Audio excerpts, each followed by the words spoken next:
Hello, beautiful Earth Angels, Soul Tribe family, here with a analogy from Spirit today.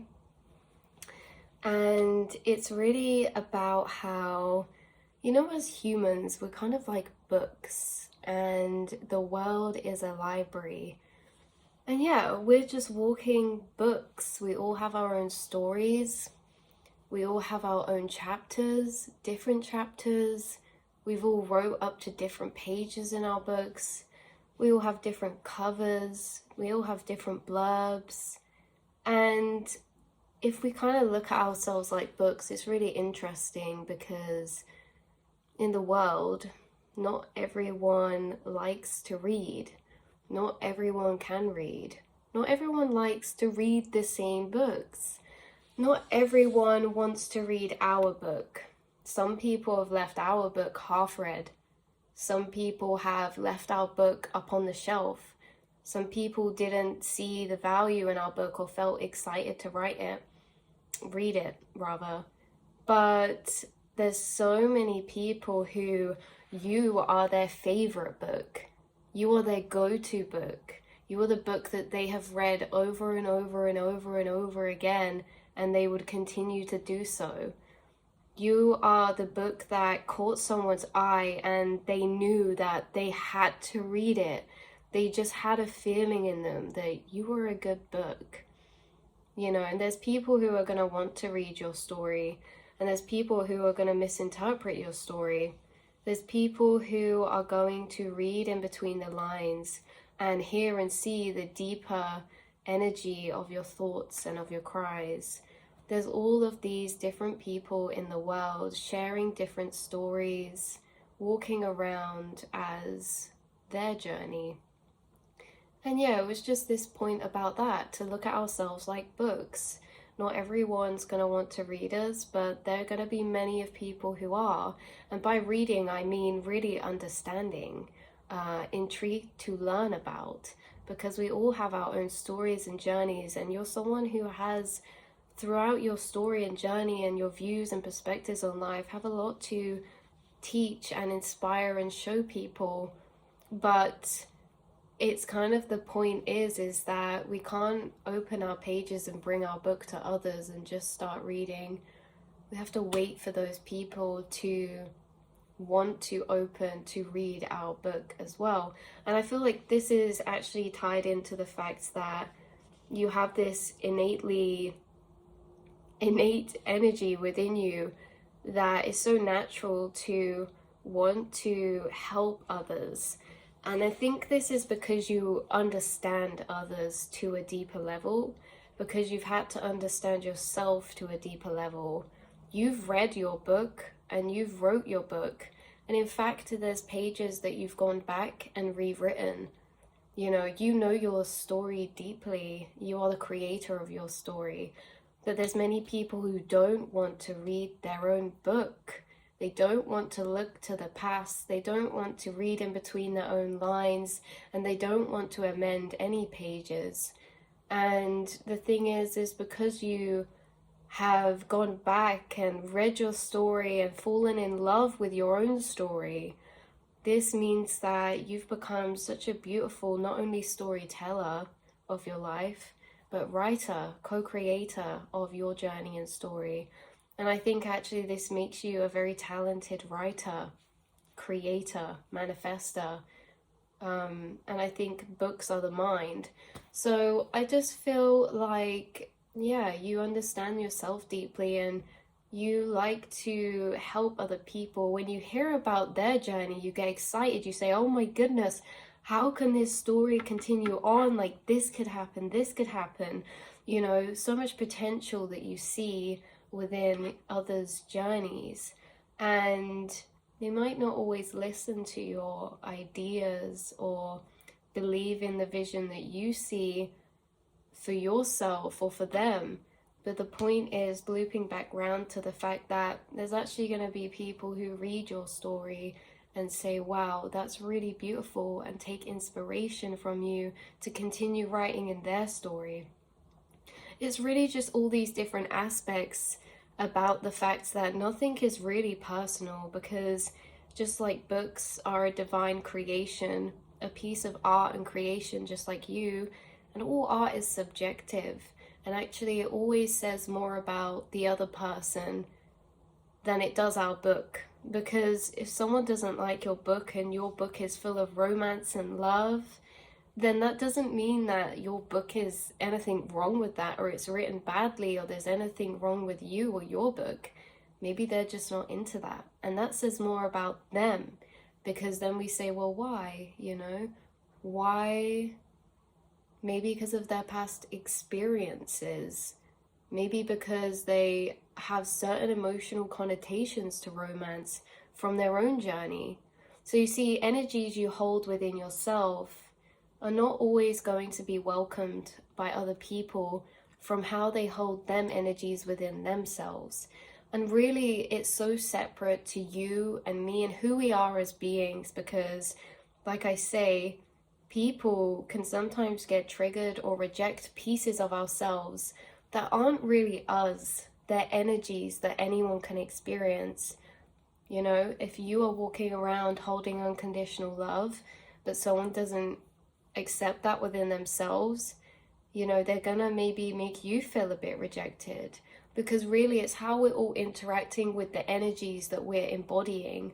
Because yes, like, we are all beings, but really we're all containers that hold and channel energies and emotions, and they move throughout all of us.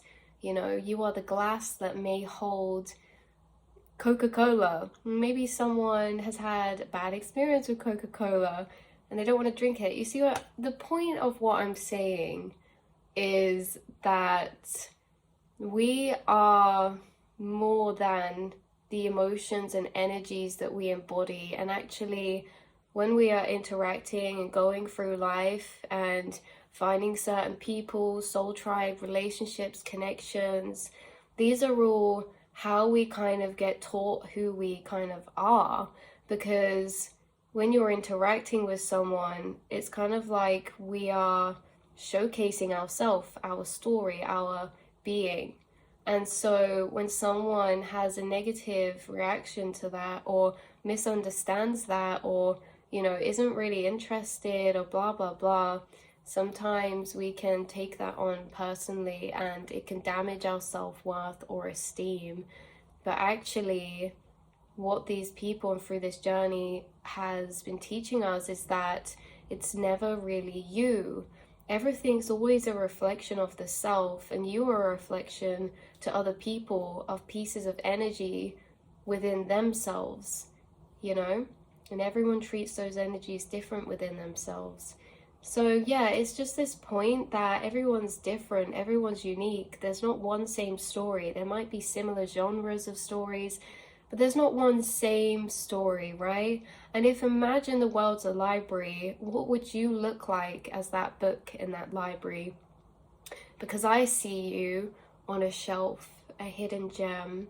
I see you with an ancient book, an ancient poetry book that some people are so intrigued by.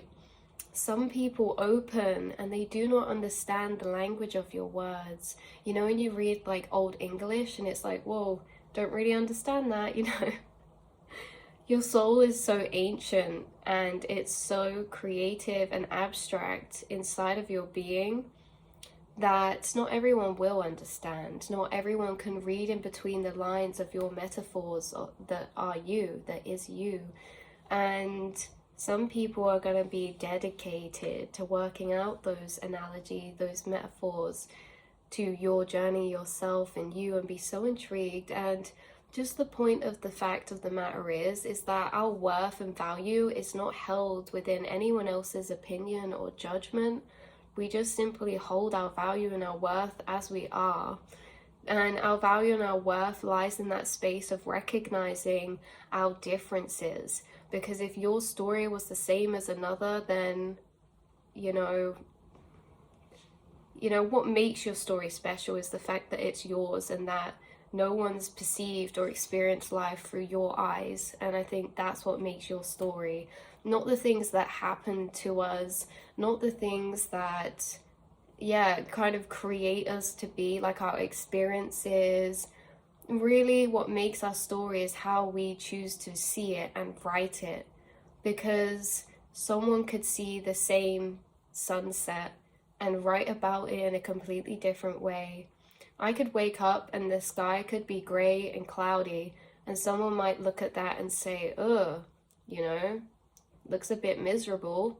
But someone could also look at that same grey, cloudy sky and say, wow, even though the clouds have covered the sun, even though there's less color within this sky, I still feel the light that remains behind the clouds, almost as if the light is hiding itself to keep itself protected.